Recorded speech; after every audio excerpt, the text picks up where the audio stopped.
Hey guys! Tonight, we tumble quite literally into one of the most overlooked mythological battles in all of ancient Greece. The day Zeus dropped his toga and Hera taught him how to fold laundry. You're not storming Troy. You are not clashing with titans. You are on Mount Olympus, knee-deep in divine laundry day. The clouds smell faintly of lavender and old bronze. Somewhere in the distance, a centaur is angrily shaking a fitted sheet. Above you, the marble columns of Olympus glisten in the late sun, reflecting the half-hearted shame of the king of the gods, standing sheepishly in his boxer-length lion pelt. You see, Zeus has just realized something horrifying. He has no idea how to operate the folding shelf, or what happened to his third favorite chiton, or where that soft woolen wrap Hera gifted him went after he flung it over a thundercloud during a dramatic exit last week. You'd think the ruler of sky and lightning would have a divine valet for this kind of thing, but not today. Because today, Hera has had it. After eons of tolerating his ambrosia-stained tunics and burnt offerings ground into his socks, Hera has decided quietly, firmly, that Zeus will fold his own clothes. And you, unfortunately, you've been roped into the lesson plan. Something about mortal accountability and Olympian humility therapy. So, before you get comfortable, take a moment to like the video and subscribe, but only if you genuinely enjoy what I do here. And let me know in the comments where you're listening from and what time it is for you right now. Now, dim the lights, maybe turn on a fan for that soft background hum, and let's ease into tonight's journey together. The sky overhead is sleepy and pink. You stand awkwardly between a linen hamper and a giggling breeze, holding what you think might be Zeus's ceremonial sleep wrap, now wrinkled beyond divine recognition. Historians still argue whether ancient Greek garments were ever truly folded, or simply artfully draped and aggressively pinned. But here, under Hera's stern gaze, folding is now law. Zeus mutters something about the injustice of laundry. You pretend not to hear it. He drops another toga on the floor. You sigh. And so it begins. Your first stop is the grand hall of soiled threads, an unexpectedly vast corridor lined with gold racks and clotheslines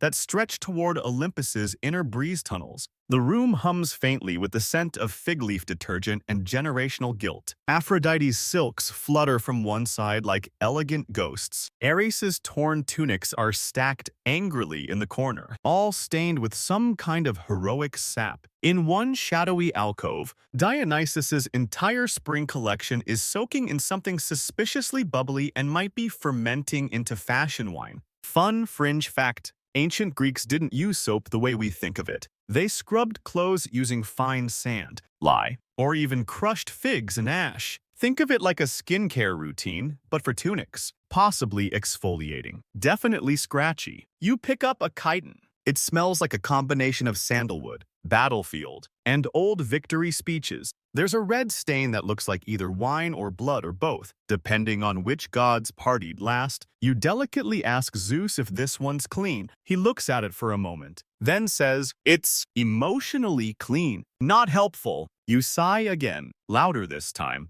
On the wall, a scroll labeled Olympian laundry schedule is pinned with one of Artemis's arrows. You scan it. Monday, Hades. Tuesday, Demeter. Wednesday, Zeus, an accountability partner. That's you. Meanwhile, Hera floats into the room like a silk-curtained thunderstorm, expression perfectly folded into disappointment. She points to the pile of garments with a single elegant finger and says, "Start." Zeus attempts to bribe you with ambrosia. You decline, firmly. You've seen what happens when mortals oversnack on that stuff? It's not pretty, and it stains worse than olive oil. Fun historical side note: while there's no solid archaeological evidence of actual folding techniques from this era, some scholars believe Greek women developed precise methods for storing peplous and hymation wraps with ornate creases to maintain the pleats. Others think everyone just flung things over a stool and hoped for the best. Zeus, clearly of the stool philosophy, is now balling up an ivory cloak like it's a sleeping bear cub. You walk over, gently take the cloth from his hands, and under Hera's piercing gaze begin the slow, methodical process of folding one corner over the other. Left to right. Crease. Down. Fold again. Zeus watches, arms crossed, He scoffs once, then tries it himself. The garment ends up shaped like a flying squirrel. You do not laugh. Out loud, to the soft rustle of cotton and linen, the great king of Olympus begins his domestic journey one wrinkled step at a time. Outside, the sun slips lower. A breeze lifts the ends of the drying robes. Somewhere, Apollo plays a passive-aggressive lullaby on his lyre. The laundry has begun its slow, mythological redemption arc. And you're right in the middle of it. The first thing Hera does is sigh a deep, theatrical kind of sigh that echoes slightly against Olympus's gold-plated ceilings. You glance up just in time to see her inspecting a chiton, pinched between two fingers like it's a papyrus scroll dipped in sin. It's Zeus's. There's a stain. A questionable one. She doesn't yell. That would be merciful. No, Hera goes quiet. Very quiet. The kind of quiet that makes you instinctively stand straighter and remember every poor life choice you've ever made involving laundry. She turns the fabric toward you. Do you know? She begins calmly. How long I spent weaving this? You don't. You shake your head in a manner you hope reads as deeply respectful. This stitch was gifted by the naiads of Aegina. She continues. And this border, this gold-flecked, cloud-soft edge was blessed by Iris herself. You nod solemnly. It looks blotchy. And now, she finishes. It smells like goat cheese and disappointment. Zeus chuckles. You both turn toward him slowly. Sorry, he says, raising his hands. Just it does. You learn two things very quickly. 1. Divine cotton does not react well to ambrosia marinades. And 2. Hera is keeping score. The stain, Hera proclaims, must be removed. Immediately, it is not just laundry now. It is a symbol, a sacred trial, a wrinkle in the matrimonial balance of power. She hands you a woven satchel filled with tools, a lye stone, a tiny bottle of pressed myrtle oil, and a brush made from Medusa's very last non-petrified hair strand. Apparently, it exfoliates and judges you while you scrub. Fringe detail. Ancient Greek laundry often included boiling clothes, or laying them in the sun with clay to bleach them, essentially sunbathing your shame out of the fabric. You are encouraged to try both. Zeus, meanwhile, casually disappears into the colonnade with what suspiciously looks like a slice of fig tart. Hera doesn't blink. He'll be back, she murmurs, already prepping a makeshift altar to the goddess of stain removal, which may or may not be herself. You kneel over the fabric and start to scrub. At first, you're gentle. Then you realize divine wine mixed with divine cheese produces something dangerously close to mortal cement. You scrub harder. Zeus returns, holding a banana leaf full of pastries, and begins offering you bites mid-scrub. You decline. He offers again. You decline again. Hera just watches, arms crossed, one eyebrow raised so sharply it could slice through his last lightning bolt. Zeus eventually puts the tart down and pretends to help. He pokes the fabric once, then hands it back to you like he's just slain a dragon. Fixed, he declares. It is not fixed. You scrub on as the sun shifts above, casting long amber rays through the open temple doors. The stain lightens slightly. You pour a few drops of the myrtle oil on the blotch and rub in slow, clockwise circles. The fabric releases a scent soft, herbal, and slightly smug. That's when the laundry pile sighs. Not metaphorically. The pile itself exhales. You freeze. Zeus blinks. Did that happen before? You inch backward. Hera calmly presses a hand to the chiton's breastplate and mutters something in Aeolic Greek. The sighing stops. The pile goes limp again, like a tired god sleeping off too much nectar. Historians still argue whether the ancient Greeks believed their clothing absorbed emotional residue grief, pride, fear from battles. Some fringe scholars claim priests held purification rites just for battle gear, to prevent lingering wrath. Hera clearly subscribes to this school of thought. She sprinkles a powder made of dried olive pits and whispers, "Let no stain remain, divine or otherwise." Zeus mutters something about overkill. You whisper something about not wanting to die today. Eventually, the chiton is clean, or clean enough for Hera to nod once, the way a queen nods when sparing a rival's life in a drama that takes place entirely in eyebrow gestures. She takes the garment gently and folds it in 3 sharp, divine creases. Then she turns back to Zeus. Her tone is polite, crisp, and wrapped in velvet steel. You'll do the next one. Zeus puffs up. I'm the god of storms, king of the heavens, wielder of lightning, and she raises a single eyebrow again. He clears his throat. Right, yes. Red one. Yes. He walks over to a crimson chiton, possibly once worn during a diplomatic banquet involving Dionysus and a panther. He picks it up, studies it, then attempts a fold. It collapses in on itself like a deflated goat. You try not to laugh. He tries again. This time it turns into a sort of angry triangle. You step closer and gently guide his fingers. Crease here. Smooth this edge. Hold the hem. The two of you fold in silence. He mutters under his breath. You ignore it. He mutters again, louder. Why do I have so many clothes? Hera answers from across the room. Because you refuse to wear the same one twice. He shrugs. Aesthetic. You finish the fold. It's not bad, still slightly lopsided, but significantly better than triangle goat. Hera nods. That counts as approval. Outside, the winds begin to settle. The sky turns a sleepy sort of mauve. You fold another robe. Zeus hands you a sash, freshly uncrumpled. And somewhere deep in the halls of divine domesticity, the impossible is happening. The king of Olympus is learning to fold. It begins with a creak, a long, slow, mythologically charged creak, like the kind you hear before a cursed door swings open, or a war breaks out over the last fig cake. Only this isn't a door. It's the hinges on the ancient closet of Mount Olympus. You and Zeus stand there, squinting into the dim, fabric-choked abyss. It smells like old festivals, lyre resin, battle sweat, and what might be the faint, mournful sigh of a once-worn sash. And then it happens. The laundry pile tumbles, like a slow-motion avalanche of forgotten history. A wave of garments surges from the closet's depths, togas with heroic rips, tunics stained with nectar, shawls from goddesses who haven't visited in centuries. Even a belt that looks like it belongs to Heracles' brief toga phase comes flying out. It's beautiful. It's horrifying. It's probably a UNESCO heritage violation. Zeus gasps, I thought we burned that one. You catch a fluttering Haitian midair. Apparently not. Fun fact, ancient Greeks rarely washed wool garments. Instead, they'd air them out, brush them, and maybe whisper hopeful prayers, which explains the distinct aged armpit plus goat incense perfume you're now inhaling. Zeus steps back cautiously as the pile grows larger, nearly reaching the marble cornices. Somewhere inside the heap, a lyre string twangs. Like a ghostly protest, a bronze clasp hits the ground with a sad clink. I think that one belonged to Helen, Zeus murmurs, nostrils flaring. You ask,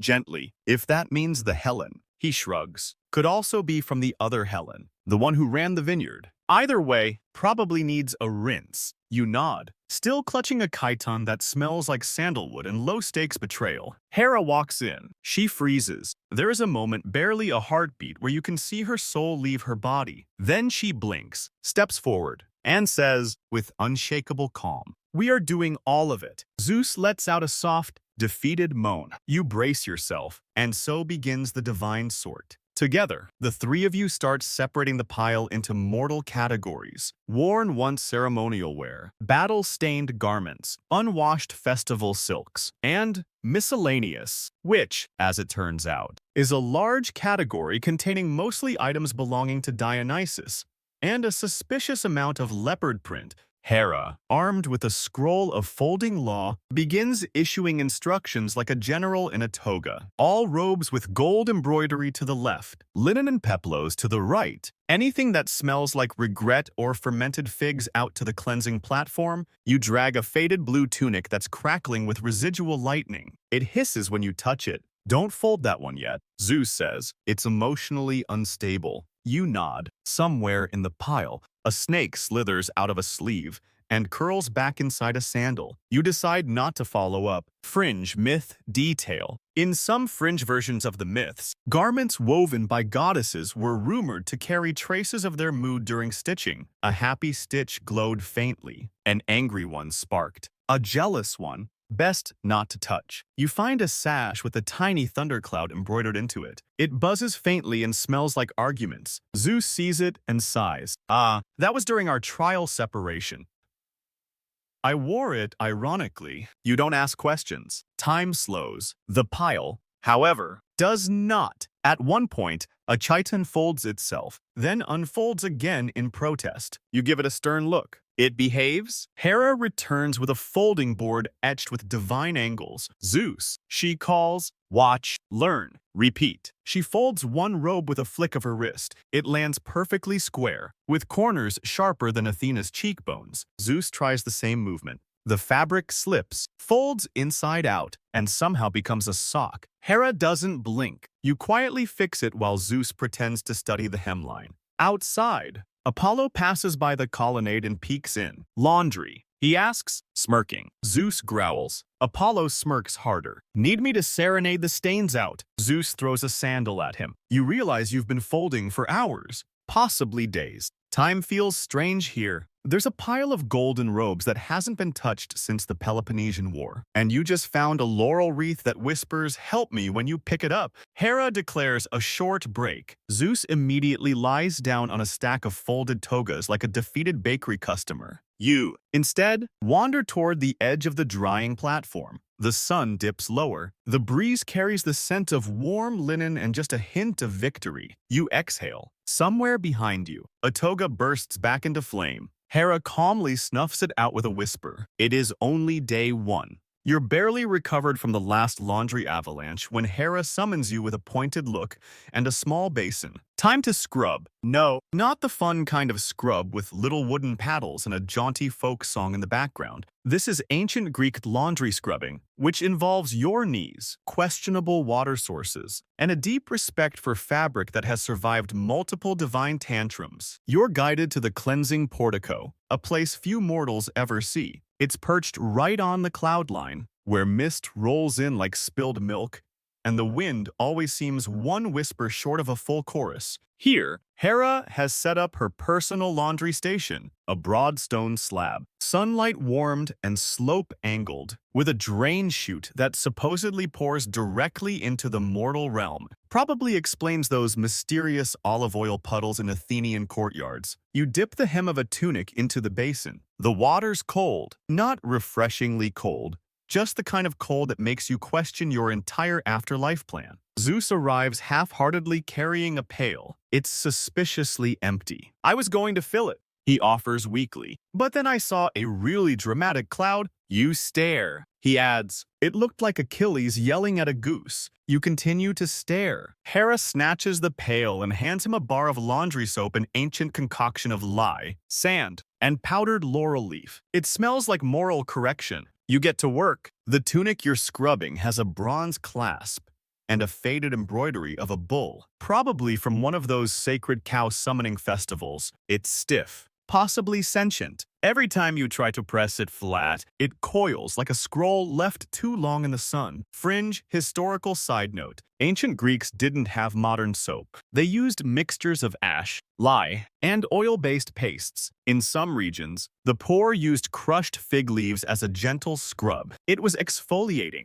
yes, but also mildly acidic, which you're now discovering firsthand. Zeus. Hera calls calmly, if you swirl instead of scrub, the dirt dances back in. Zeus frowns at his tunic. It's dancing anyway. He's got soap up his nose. You try not to laugh. Eventually, the fabric loosens, the embroidery softens. You rinse it in a second basin and lay it on a sunstone to dry. Zeus tries the same. He drops his tunic, watches it slide off the slab, and chases it in slow motion down the marble slope, yelling something about wind spirits and thread betrayal. Hera closes her eyes briefly. The way only a goddess with centuries of patience can. You scrub faster. By midday, you've fallen into a rhythm. Dip, scrub, rinse, stretch. The wind whistles through olive wood poles nearby where clothes flutter like slightly judgmental flags. You find a toga that still smells like prophecy. You scrub one sleeve and hear a faint whisper. Don't trust the goat. Zeus hears it too. That might be one of Apollo's. He left it out after the oracle ranted herself into a nap. You gently pat it dry, just in case.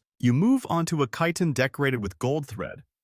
A diplomatic garment worn during a peace negotiation that lasted 12 minutes and ended in someone throwing pomegranate seeds in anger. Zeus points at the stain. That's not wine. By the way, that's betrayal. On brand, you mutter. Somewhere in the distance, a thunderclap rolls not from Zeus's hands, but from a cloud that's clearly judging how long he's been folding instead of ruling. Hera scrubs beside you now, gracefully. Rhythmically, you can't help but notice she's humming a quiet tune. Something old. Laundry isn't punishment, she says, not looking at either of you. It's reflection, a way to remember who you've been by the stains you leave behind. You nod slowly. Zeus does not. He has just dunked his toga and realized he also dropped a scroll into the basin. He lifts the sopping parchment, which drips sorrow and ink. Hera raises an eyebrow. Was that the new law for the Corinthian taxes? Maybe. You finish your last rinse and begin wringing out the water, twisting the fabric over the stone slab with the elegance of someone who's given up on being dry today. A side breeze picks up, flapping the newly cleaned robes behind you. The sky shifts into peach and pale bronze. The sun has started its slow descent behind the temple columns. Hera calls an end to the session. You and Zeus begin hanging the garments one by one across the divine lines strung between two pillars. This part is surprisingly peaceful. The fabric flutters. Zeus manages to hang a chiton without knocking over the pole. He looks mildly proud. Then he clips the next one upside down. Baby steps. Fun fact. In some rare inscriptions, laundry was actually part of certain festival rituals, cleaning not just the body, but symbolic garments for renewal ceremonies. The Greeks truly believed that the visible threads could hold invisible meanings. You wonder, briefly, if this whole ritual is less about fabric and more about marriage therapy for the gods. You hang the last tunic. Zeus stands beside you, arms folded, slightly damp, smelling faintly of olive soap and confused pride. You both stare at the fluttering line, and for a moment, just a moment, Mount Olympus feels almost human. Hephaestus doesn't answer the first time you knock, probably because the forge is currently rumbling like a baked volcano about to express its feelings. You raise your hand to knock again when Zeus pushes past you and simply shouts, "Brother, I need an iron." There's a pause. Then, very slowly, the grand doors creak open. Inside, Hephaestus's forge is hotter than a Corinthian summer and twice as dramatic. Sparks leap like dancing salamanders across anvils, and molten bronze drips into runes shaped like awkward apologies. Hephaestus limps into view, wiping his hands on a rag that was probably once a battle flag. He looks at you, then at Zeus, then at the tunic Zeus is holding, which is not so much wrinkled as it is emotionally crumpled. Did the lightning do this? He asks dryly. Zeus shrugs. Possibly. Or the folding. You're not sure what to say, so you just hold out a small laundry basket. Inside is a carefully laundered but wildly disobedient chiton that refuses to hold any of its creases. Hephaestus sighs. You came to the god of fire, metal, and invention for a domestic pressing tool. Yes, Zeus says firmly, a mighty one. You add, with variable heat settings. Please. Hephaestus blinks. Then he smiles in that tired, genius inventor way and mutters, fine. But I'm adding steam vents. He disappears into the back of the forge. What follows is 20 straight minutes of clanking, cursing, and something that sounds like a goat sneezing. While you wait, Zeus wanders over to a pedestal and pokes what looks like a prototype spatula for giants. Hephaestus's voice booms from the back. That's not for cooking. Zeus yelps and backs away. Eventually, Hephaestus returns with a truly absurd device. It's shaped like a bronze eagle, with wings that flap slightly to fan the steam. The handle is carved obsidian. The base glows with divine heat. Behold, the world's first lava-powered laundry press. It will press fabric, Hephaestus explains, and also possibly divine judgment. You take it with reverent hands. It hums softly. Try it on that one, Zeus says, pointing at a stubborn sash. You lay the cloth flat across a stone slab, position the iron, and lower it slowly. Hiss! Steam billows out in delicate curls. The cloth flattens. Obedient at last, even the embroidery seems to exhale. Zeus claps like he just witnessed a miracle. Hephaestus leans in. Don't leave it on too long. It'll brand the family crest into the fabric. You nod solemnly. The sash now bears a faint outline of a thunderbolt. Zeus is delighted. This is going to revolutionize Olympus, he declares, already imagining a thunder-themed laundry empire. Let's not, Hephaestus mutters, returning to his forge. You pack up the iron and prepare to leave, but not before Hephaestus hands you a small vial. For delicate fibers, he says, and minor burns. Back at the laundry portico, Hera is waiting. She surveys the steaming device without expression. It's hideous, she says, but it works. You reply, pressing a second sash with effortless grace. Zeus takes over, and while the result is slightly singed, it is technically creased. Fun fringe tidbit. Some scholars believe the earliest form of fabric pressing involved heated stones or paddles wrapped in linen. Others argue that high-class Greeks preferred the natural folds caused by draping and body movement, and considered artificial creases barbaric. Hera watches Zeus press another chiton. It's lumpy. She places a hand on your shoulder. Teach him, she says simply. So you do. You adjust his grip, guide the pressure, time the steam. At one point, he accidentally brands a tiny thunderbolt into the corner of his ceremonial robe. He's so pleased he considers doing it to all of them. Hera forbids it immediately. By late afternoon, the steam is rising in perfect spirals, and Zeus has only burned himself twice, both times enthusiastically. The iron rests on a velvet-lined stone now, humming faintly. As the gods of Olympus begin to appreciate the joy of a crisply pressed robe, or at least a robe that doesn't look like it slept in a war. You lean back. The breeze carries that soft smell again, clean cotton, warm sunlight, and just a hint of eucalyptus from the divine starch Hera applied earlier. Zeus carefully lays his freshly pressed tunic across a folding bench and pats it like a pet. You know, he says quietly, this isn't so bad. Hera, somewhere behind him, raises an eyebrow. You say nothing. Because honestly, it's not. You've barely cooled the steam iron when Hermes crashes into the portico like a divine toddler on a sugar rush. One winged sandal skids across the marble. A pile of silk capes flies out of his satchel, scattering across the folding bench like high-fashion confetti. There are feathers. There are metallic threads. There's glitter.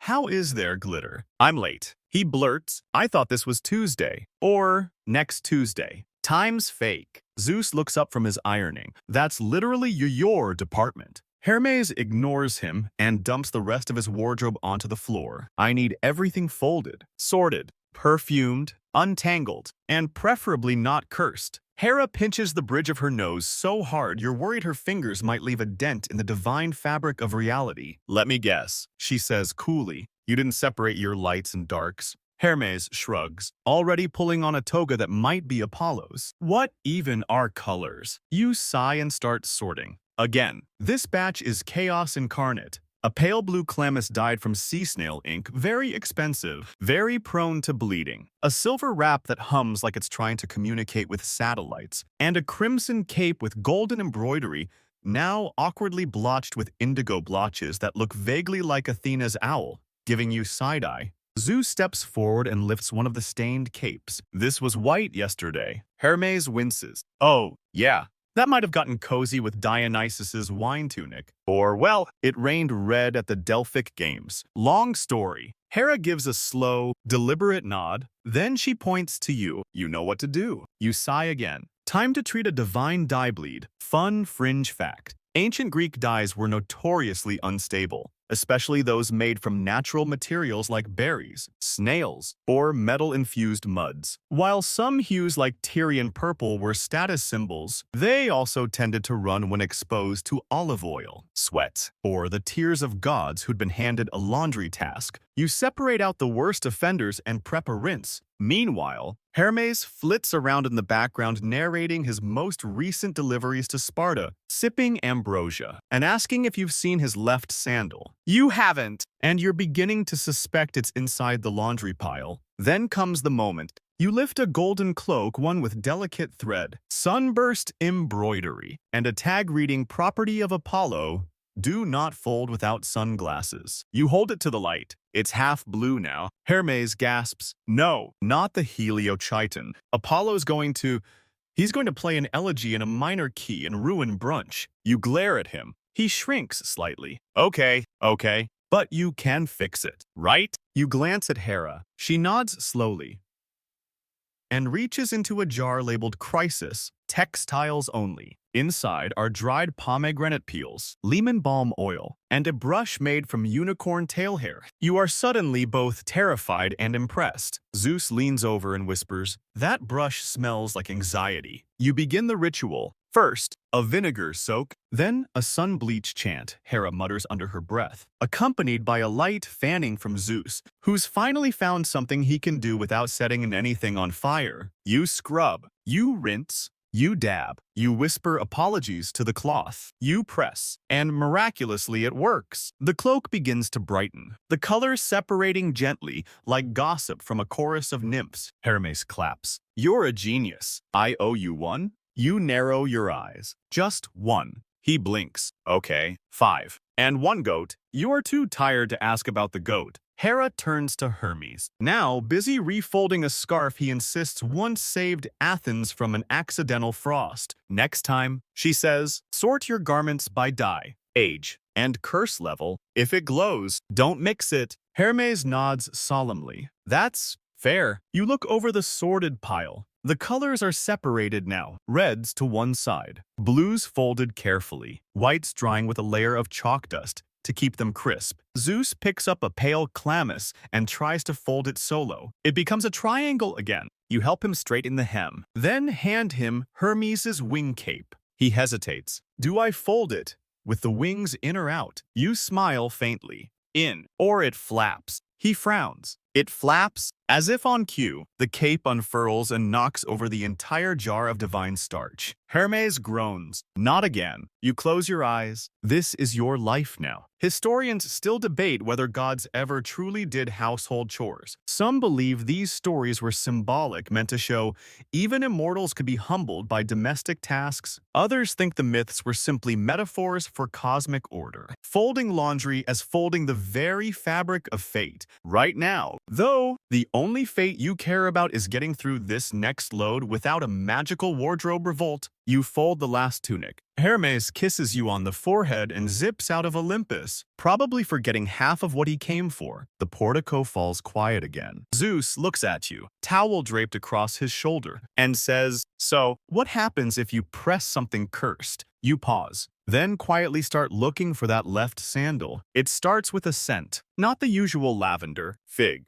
or ancient sweat. No, this is muskier, more floral, and somehow flirtier. You turn your head just as the breeze shifts and, oh no, the air turns pink. There are rose petals, satin ribbons, the unmistakable sound of harp strings being tuned by someone trying very hard to make a point. Aphrodite has arrived. She glides into the portico in a sheer wrap the color of blush, trailing what can only be described as a mood. Behind her, 2 doves struggle to carry a satin-lined trunk, which lands with a gentle thud near the folding bench. "I heard," she says with a smile that could curdle ambrosia, "that we're doing domestic harmony this week." You and Zeus exchange a look. Hera's expression tightens by exactly 2 millimeters. Aphrodite snaps open the trunk and pulls out what you initially mistake for a lace curtain, but no, it's a silk negligee. Possibly blessed. Definitely see-through. "Laundry," she says, laying it over your arm, "is about intimacy, about seduction, about presenting oneself like a gift on a bed of freshly folded linen." Hera coughs. Aphrodite smiles wider. You glance down at the garment. It's more thread than fabric. Folding it would require divine geometry, 3 hands, and a vow of discretion. Zeus, wisely, turns away and begins ironing a completely unrelated toga. You begin sorting the contents of Aphrodite's trunk. They are all whisper-thin, perfumed,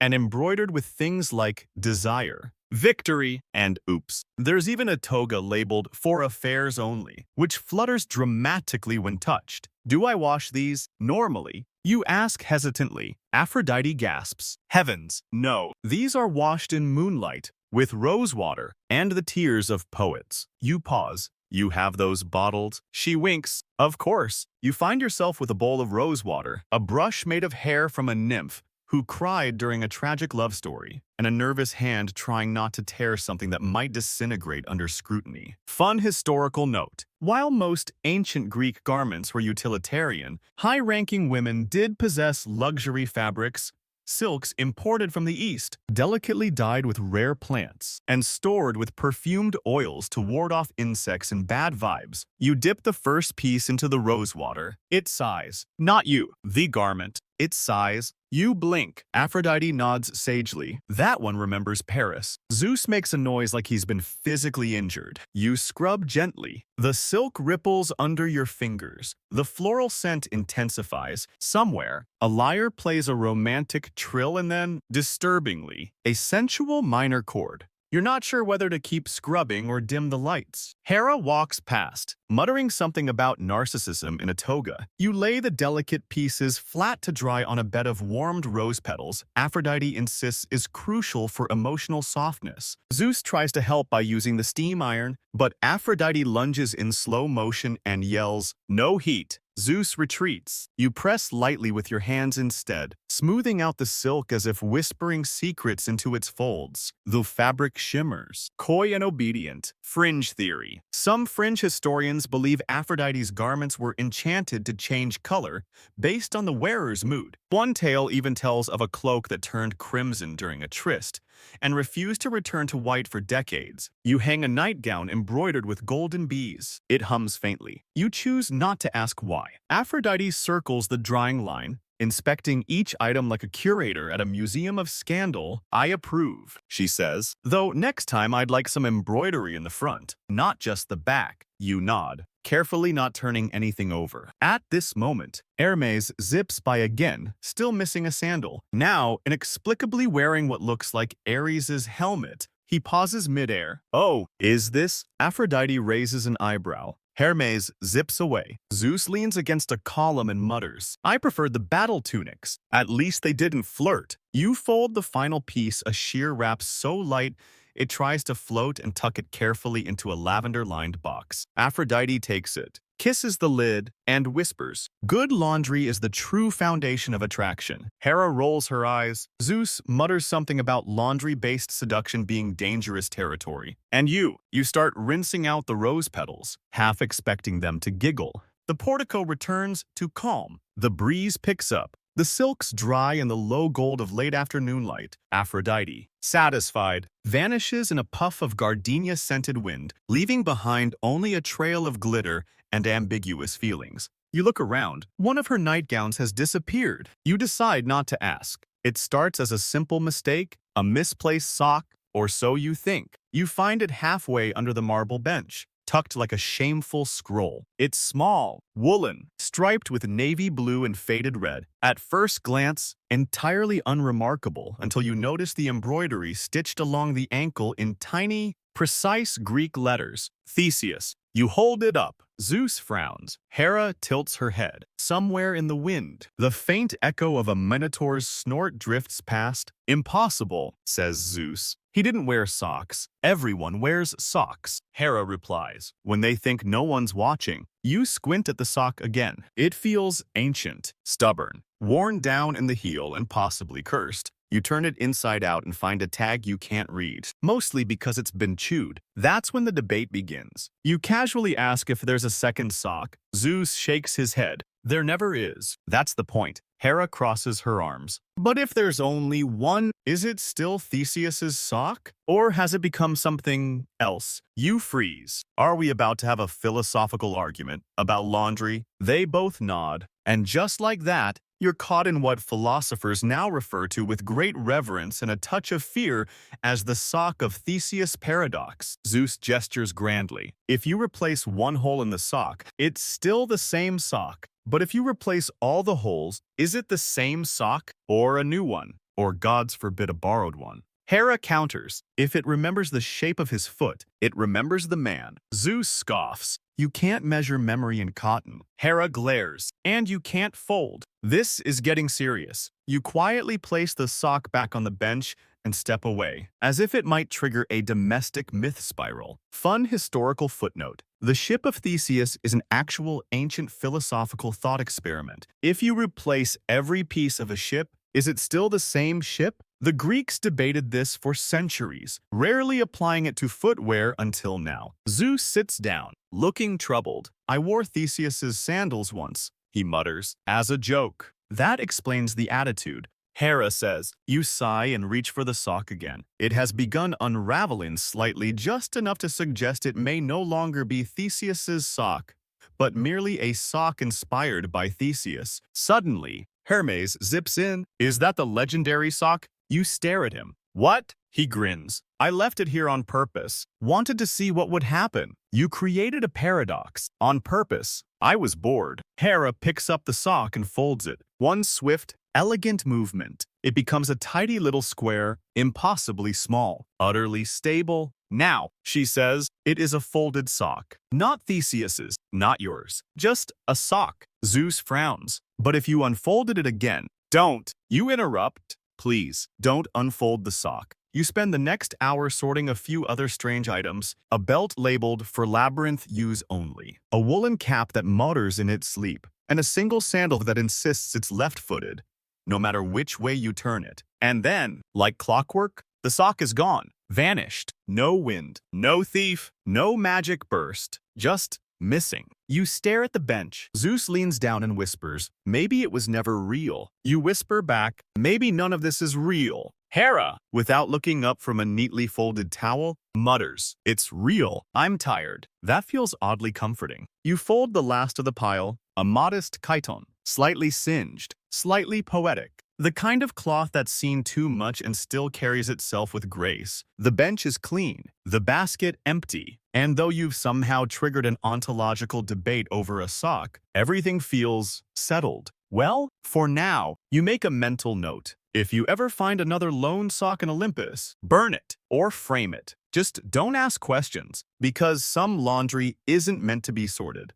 Poseidon storms in with all the subtlety of a shipwreck. Thunder rumbles not from the sky, but from his feet stomping across the marble, each step leaving behind a faint puddle of seawater. He's shirtless, glistening, holding something damp and furiously wrinkled above his head, like it's both an accusation and a tragedy. I left this tunic on a rock to dry, he bellows, and now it fits a goat. You blink. So does Hera. Zeus sips from a mug labeled World's Okayest Folder. Poseidon slams the tunic down on the table. It's shrunk to the size of a large napkin. A very angry, salt-encrusted napkin. It was embroidered with coral thread. He cries. It smelled of kelp and conquest. You gently prod the fabric. It crunches. Zeus whistles. Looks like the sea finally reclaimed something of yours. Poseidon growls. You dare. I dare frequently. Zeus replies, sipping. Hera, not even looking up, says, you shouldn't have wrung it out like an eel. Saltwater tightens the weave. You taught that to mortals in 400 BCE. Poseidon's shoulders deflate. Slightly. I was distracted. There were sirens. You sigh and reach for the emergency restoration bowl. It contains sea lavender, fig oil, and a sponge blessed by Nereids with a questionable sense of proportion. You begin rehydrating the tunic. Poseidon paces. My trident doesn't even fit in the sleeve anymore, he mutters. Maybe your trident's gained weight. Zeus offers. Poseidon glares. Do you want a tsunami in your laundry basket? You gently smooth the damp fibers. They resist at first, as if they're offended to be touched by mortal hands. But after a few drops of warm oil and a whispered apology to Amphitrite, the cloth begins to lengthen. Just barely. Fun fact, ancient Greeks often struggled with wool shrinkage. It's why they sometimes avoided washing their most treasured garments, preferring air drying and gentle combing. But when sea gods are involved, gentle doesn't always make the guest list. Zeus leans over and pokes the cloth. It's still goat-sized. You hold it up. It's now slightly longer, maybe enough for a heroic toddler. Poseidon sighs deeply. That tunic was a gift. From a Triton, stitched under a blood moon. Hera raises an eyebrow. Did you ever actually wear it?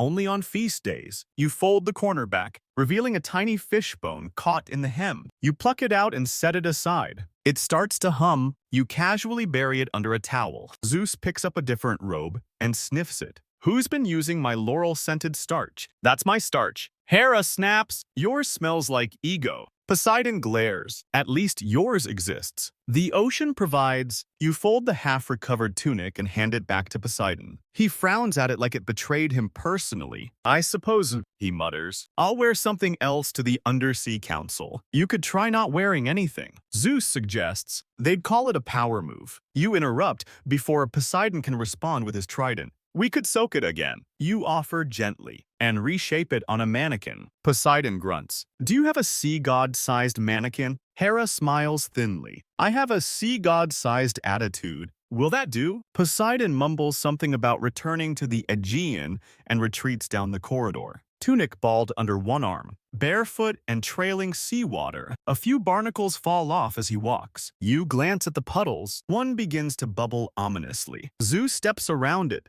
He always makes a splash. You mop quickly. Somewhere, Hermes zips past again, now wearing 3 scarves and no explanation. You sigh. The day stretches longer. You hang a fresh robe to dry beside a fluttering silk chiton. They sway in unison, like dancers in a myth you've heard but never believed. Historians still argue whether divine garments held memory. Some fringe scholars think fabric exposed to divine energy retained the moods of gods, grief, joy, rage. A poorly folded robe might flare up simply because it remembered being thrown during a thunderstorm. You run your fingers over the edge of a damp peplos. It's soft now, submissive, tired. Like all of Olympus, and maybe, just maybe, like you. Zeus pats your back with a calloused hand. You handled him well. Most mortals just get flooded. You nod silently, watching the puddles slowly evaporate under the late golden light. And for the briefest of moments, laundry feels like prophecy. You don't know how it happened exactly. One moment, you're peacefully folding a still damp peplos shaped like it holds secrets from 3 dynasties. And the next, line up. Hera's voice cracks through the portico like a war horn dipped in vinegar. You freeze. Zeus drops a robe.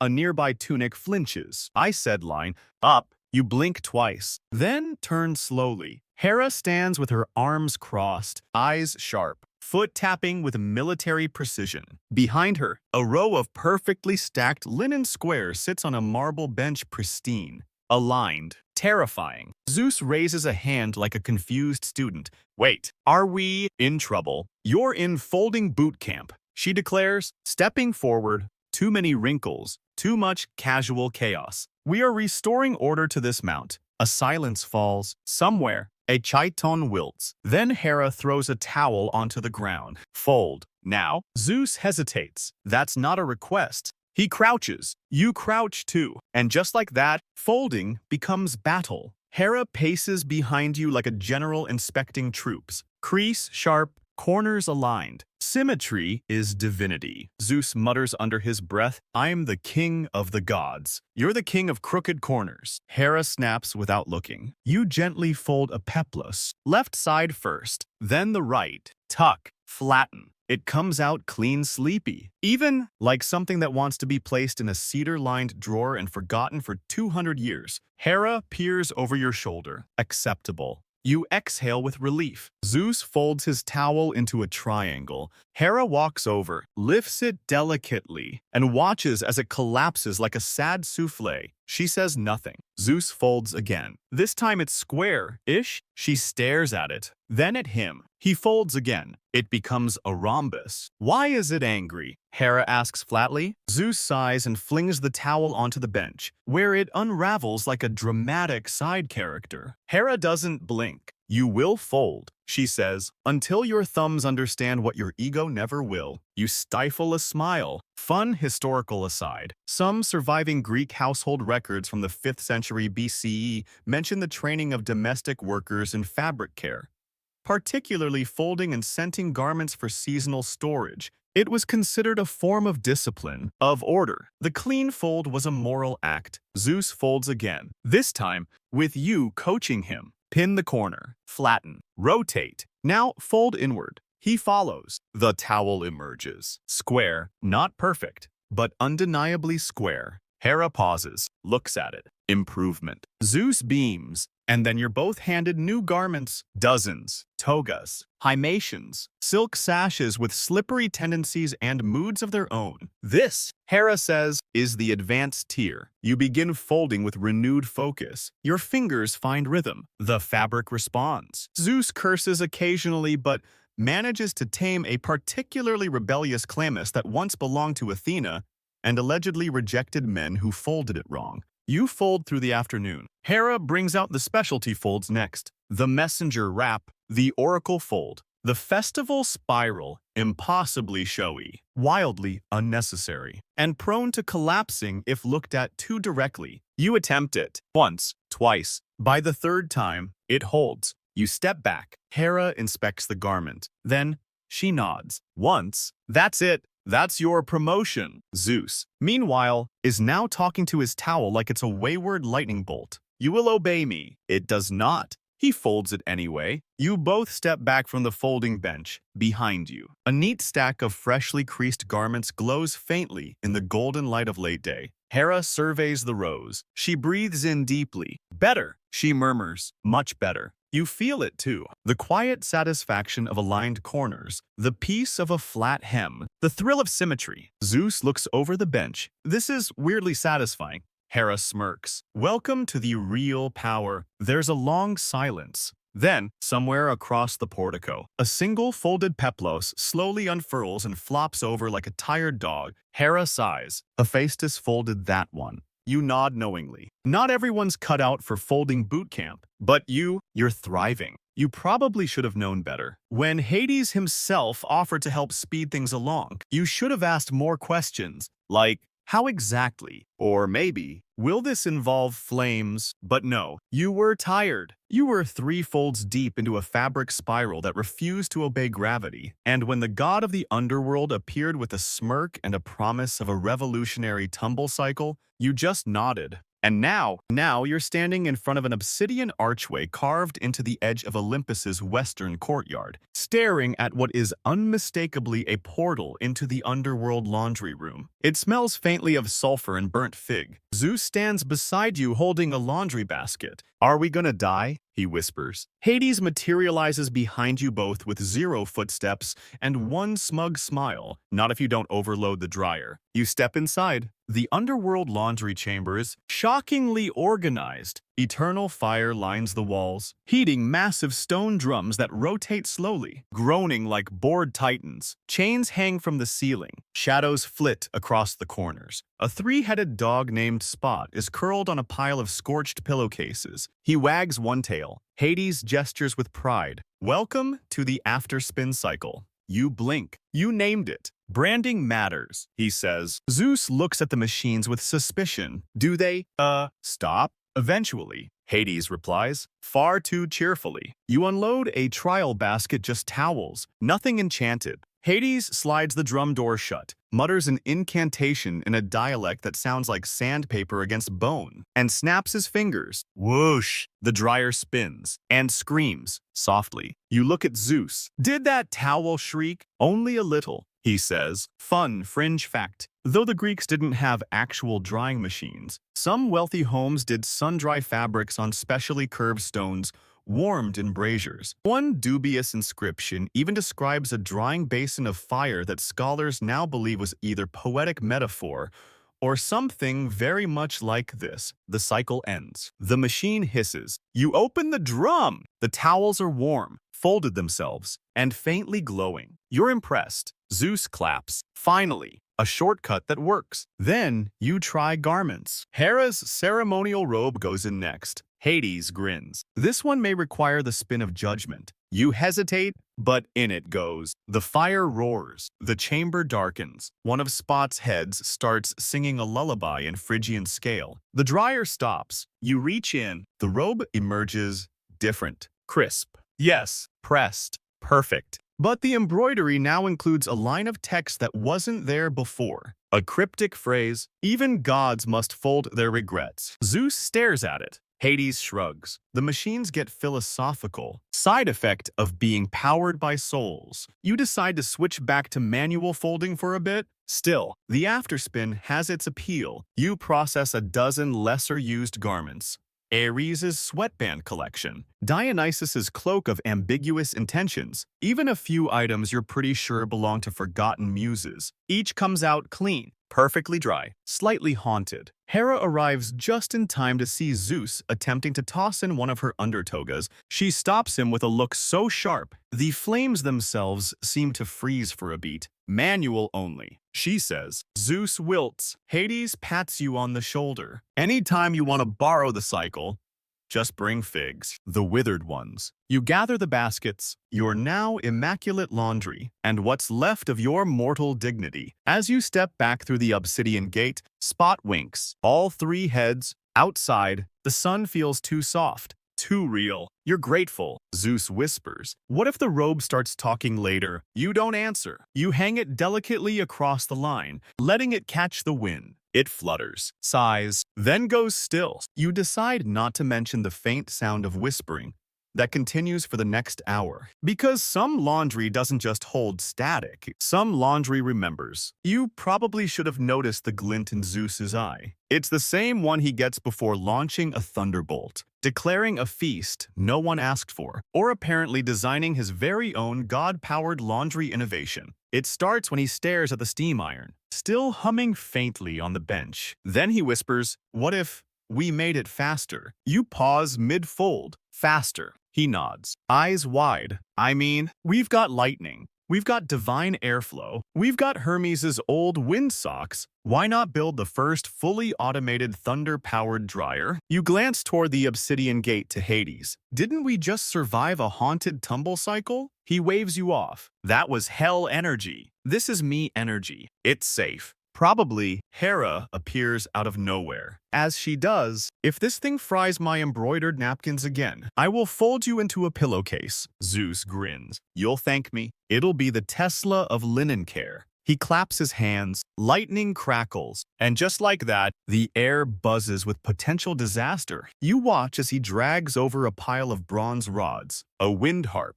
3 slightly twitchy storm clouds, and an old wheel Hephaestus left behind. Within minutes, Zeus has assembled a contraption that looks like a blender married a weather vane and decided to ruin textiles together. He stands back proudly. Behold, the Zeus Dry 1.0. You squint. That's a goat tether. It's modular. He insists. He loads in a damp chiton, charges the rods, and throws the switch. Kra cow. The sky flashes. The chiton disappears inside a glowing vortex of sparks and ozone. The air smells like fried olives and bad decisions. Then silence. The machine shudders. Smoke rises. You and Hera approach cautiously. The chiton is dry, very dry. So dry it now crackles when touched. It also appears to have multiplied. There are now 3 smaller chitons folded into the original, each bearing a tiny thunderbolt embroidered on the hem. Zeus beams. It's birthing backups.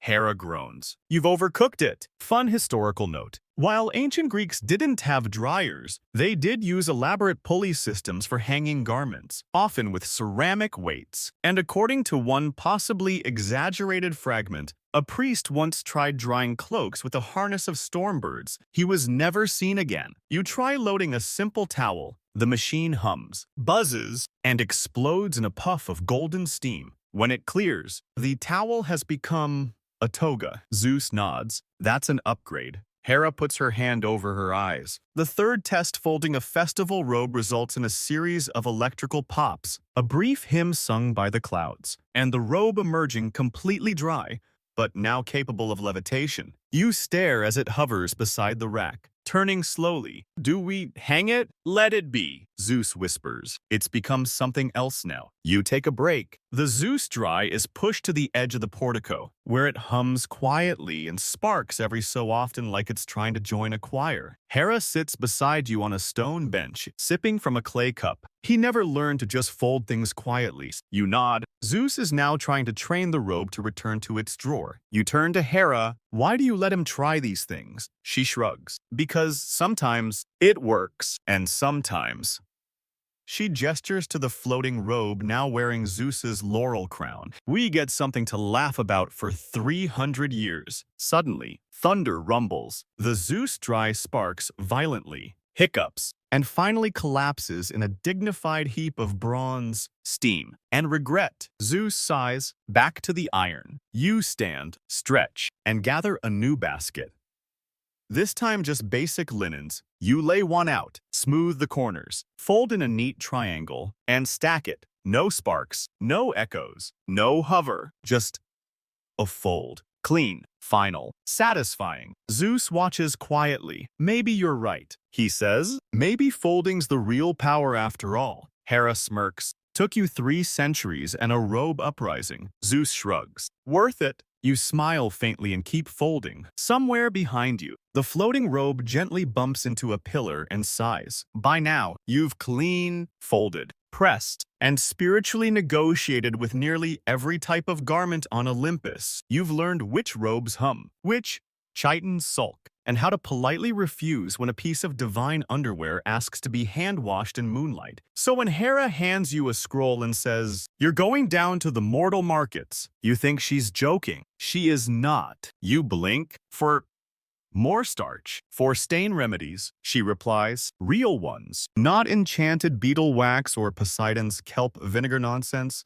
Zeus snorts from behind a curtain. That vinegar worked on one toga. It turned pink. Hera snaps and smelled like old shellfish. You're handed a satchel. Inside, a shopping list written in ancient Doric, a few clinking coins, and a scrap of fabric containing what she ominously calls the stain of judgment. It's bad. You don't ask questions. You descend, literally, down a cloud ladder past the columns, through the whispering mists, and into the mortal market where life is louder, messier, and definitely less wrinkle-resistant. The agora bustles with vendors yelling over each other, fig sellers waving their ripest samples, and one suspicious man shouting, "Donkey soap, guaranteed to remove sin." You hold up the fabric. Do you have anything for this? He peers at it, gasps, then faints. A woman nearby offers you lemon ash paste. Another insists on something called plague lime. A goat sneezes on your sandal. Eventually, you find her a very old woman seated beneath a canopy of woven reeds, sorting herbs and muttering to herself in verses. She doesn't look up. "That's ambrosia burn," she says flatly. You folded before it cooled. You blink. "How did you—" "Everything folds too early up there," she mutters. You sit quietly. She measures out a salve made of vinegar, olive pit mash, and crushed fig seeds. She stirs it with a stick carved into the shape of a sheep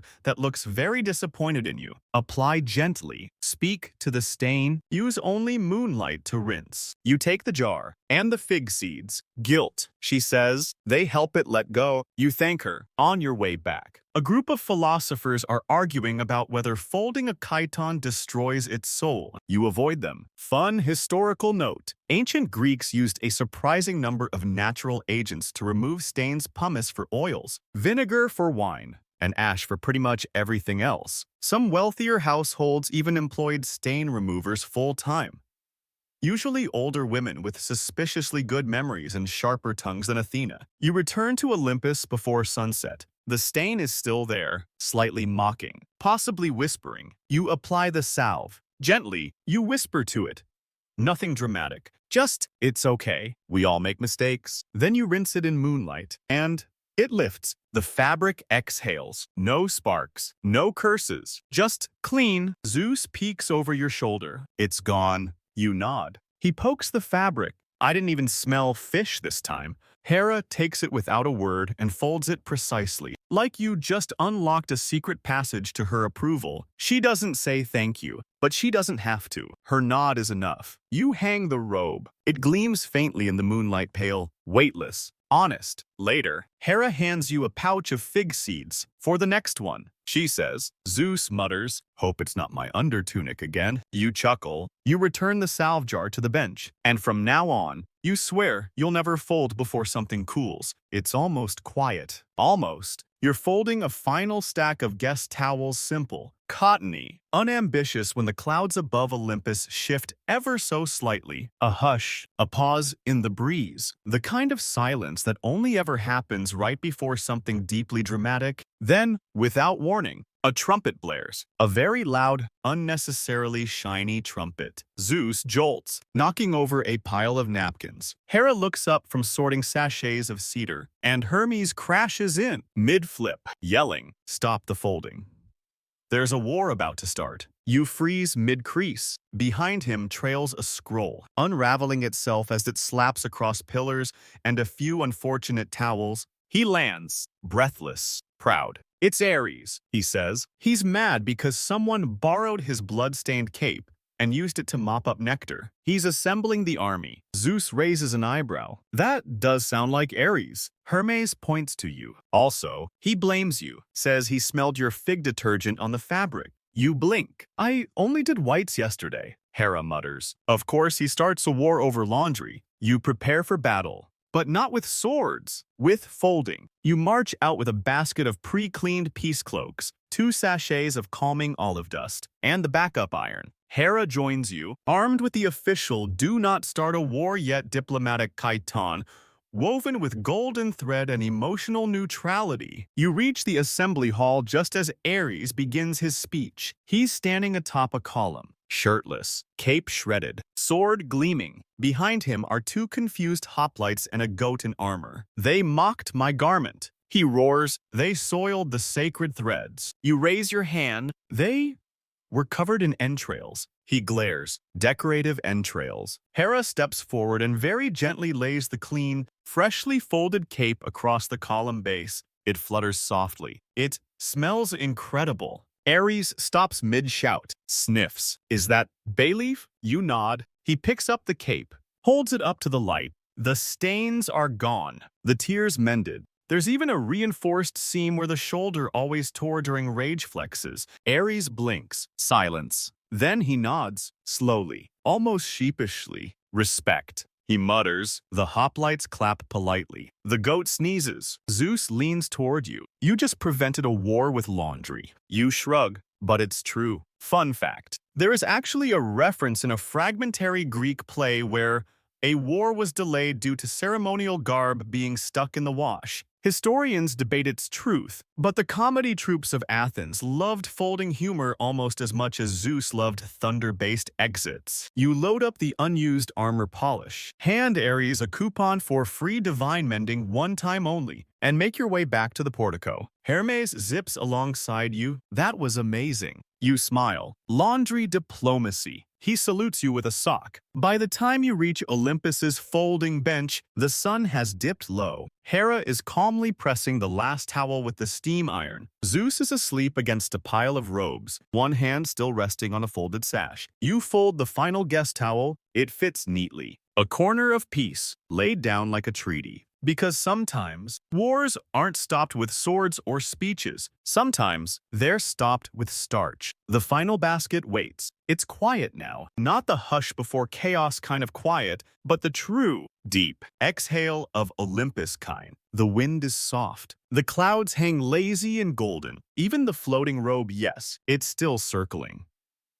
The column has slowed to a gentle drift. You lift the basket. Inside, the last load, simple linens, pillowcases, sleep robes, an old throw blanket that might have once belonged to a muse. Everything soft, washed, warm from the sun. Hera joins you silently. No commands, no corrections, just folding. Together, she smooths a pillowcase with precise fingers and folds it twice. Then again, tucking the edge under like a secret. You follow her rhythm. Even Zeus arrives, stretching, yawning, hands oddly gentle as he picks up a sleep robe. He folds it well enough. No lightning involved. No dramatic sighs. Hermes appears just to drop off a single embroidered sock, salutes with 2 fingers, and vanishes again. It fits neatly in the stack, one by one.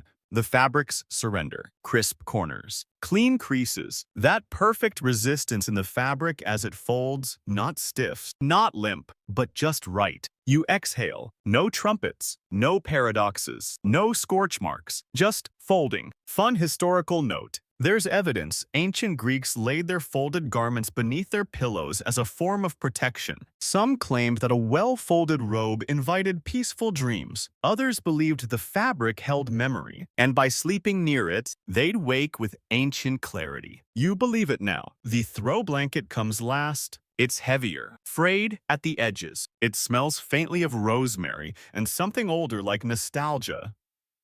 Had a garden. You fold it gently. Hera watches, then adds a small sprig of bay leaf before placing it at the top of the finished stack. You sit, not from exhaustion, just because it's over. The portico is bathed in sunset, that soft golden light that makes even creased gods look gentle. Zeus stretches out beside the drying rack, arms behind his head. You know, he says, I might actually miss this. Hera raises an eyebrow. Zeus.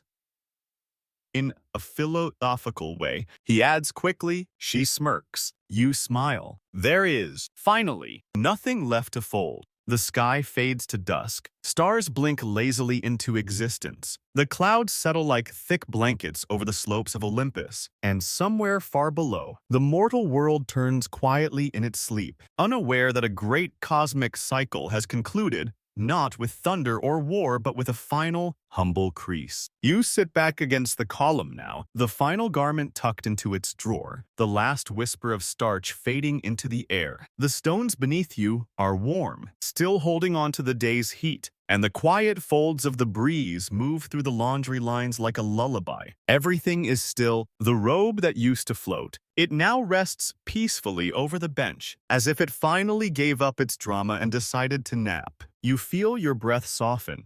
Even the gods have grown quiet. Hera has wandered off, trailing the faint scent of bay and lavender. Her duties done, Zeus snores somewhere nearby. One sandal missing and probably stuck in a towel again. You don't wake him, because nothing now is urgent. The folding is over. The lines are clean. The basket is empty. There's no war waiting, no sock demanding an identity, just you, the stars, and a faint hum in your bones like everything has been set back into place, one crease at a time. Maybe laundry wasn't punishment. Maybe it was ritual, meditation, a way to remind gods and mortals that even the most powerful beings sometimes need to slow down and fold. The wind sighs, and so do you. So rest now. No more folds tonight. No more capes trying to start cults. No tunics whispering their trauma. No towel revolutions. Just the silence of order, the calm of fabric at peace, and the comfort of knowing you did it. Every thread, every hem, every wrinkle folded, pressed, forgiven. You close your eyes and sleep, gentle and warm as sun-dried linen, drapes softly over you.